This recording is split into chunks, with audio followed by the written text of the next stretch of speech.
please explain the steps in your process as much as you feel comfortable for selling direct to restaurants. Well, obviously, you've got to have sales. One of our co-op members is very, very good at going out and seeking out leads, bringing them back. We discuss it. He actually found the Clyde's lead for us. All of us in the co-op, Wade, myself, the other members, we're all salesmen. We bring in leads, we investigate further, and we go from there. As far as what we're doing now, we've been selling to Clyde's for what? 6 years since we 6 years. started. And it's been great. We've tried the other little venues, they haven't worked, so don't beat a dead horse. But we're always continuously looking for marketing opportunities where we can move our product. Step one is just you gotta, if you go out to eat somewhere as a family or just out on business, it doesn't hurt to ask to talk to the chef. Mm-hmm. And then you make that connection with the chef. Where's the product coming from? That's the first step.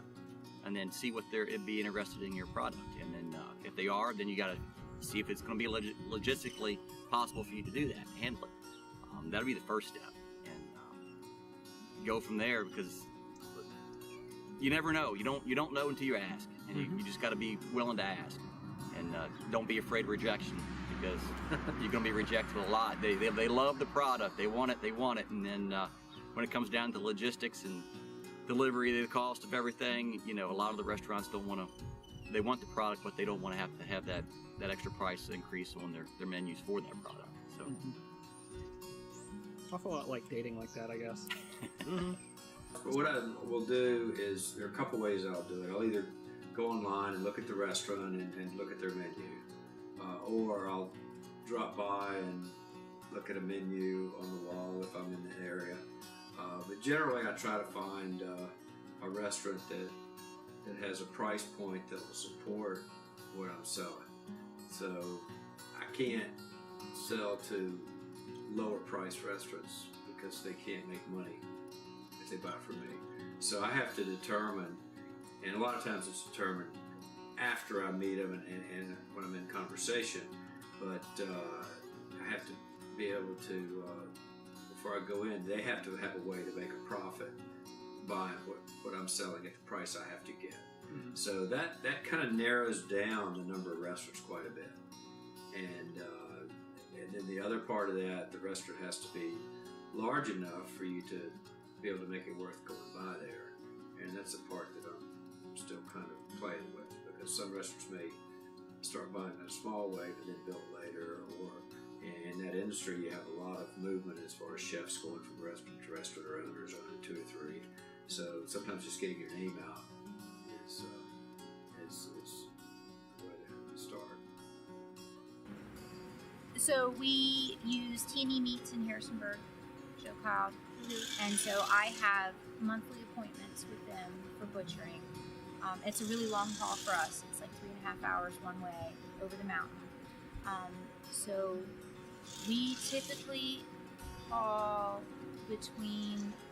anywhere between 3 and 6 animals a month, depending upon my sales.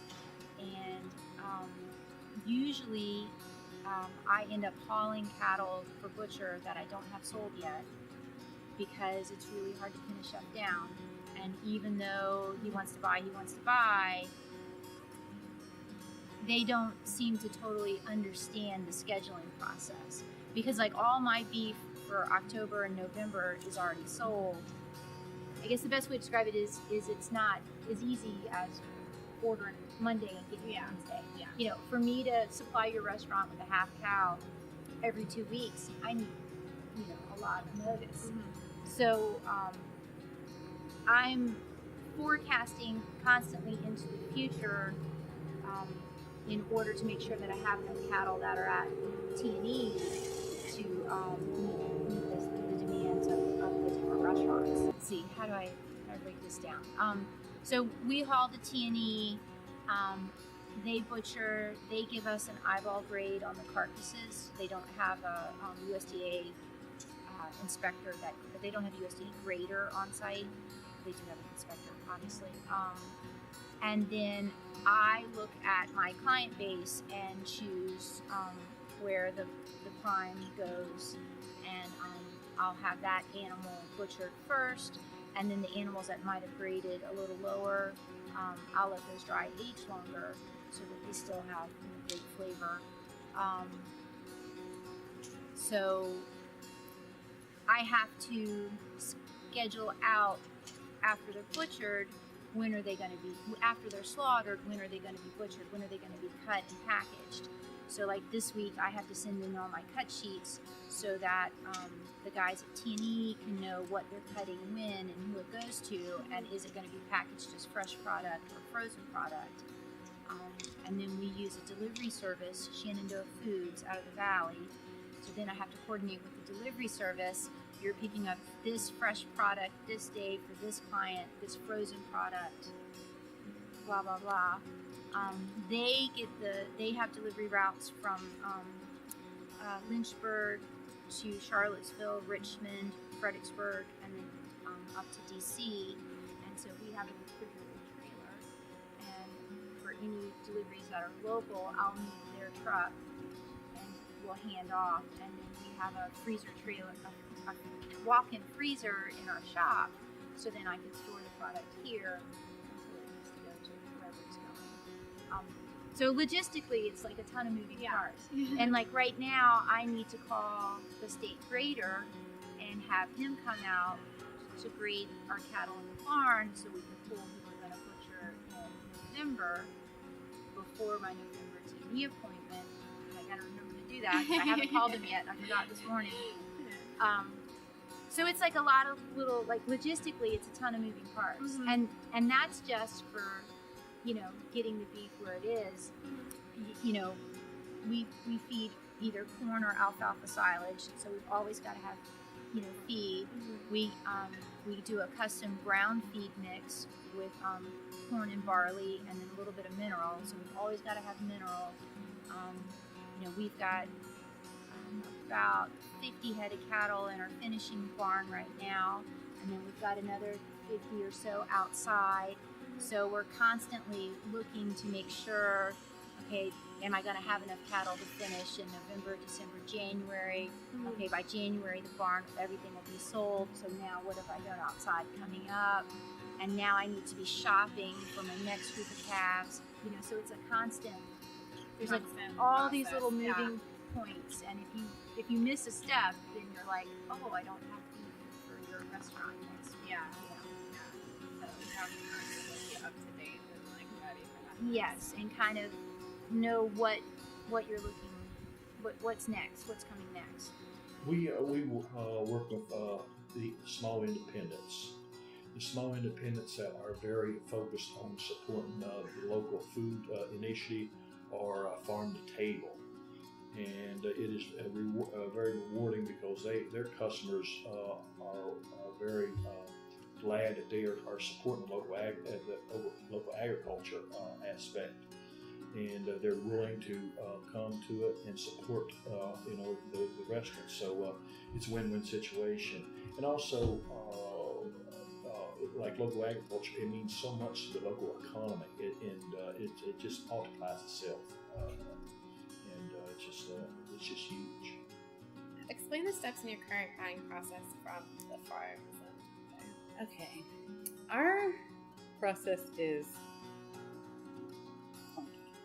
We buy from 3 major food vendors, US Foods, PFG, and Cisco. We buy from a produce company that delivers almost every day, and then we buy from farms. So the way that they work, the US Foods, PFG, and Cisco send me prices every Monday morning, and I plug them into a spreadsheet, and then we go and do our inventory and figure out what we need, and then we figure out where the best place for us to buy it is. Yeah. Not best quality necessarily, but we buy everything raw, and we're gonna touch it and make it better. So with the farms, we usually get a phone call from Polyface, and then if somebody else has something, today a farmer called me that we have bought shishito peppers from before in the summer, and she had some ghost peppers that were lingering and wondered if we could use those.